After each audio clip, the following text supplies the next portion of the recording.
আপনি কি জানেন, কার্তিক মাসের এক পূর্ণিমা রাতে বৃন্দাবনের বনভূমিতে ঘটেছিল এক অলৌকিক ঘটনা, যাকে আজও বলা হয় রাস পূর্ণিমা।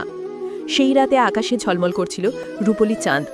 যমুনার তীরে নেচেছিলেন রাধা আর অসংখ্য গোপী, আর প্রতিটি গোপীর পাশে উপস্থিত ছিলেন ভগবান শ্রীকৃষ্ণ।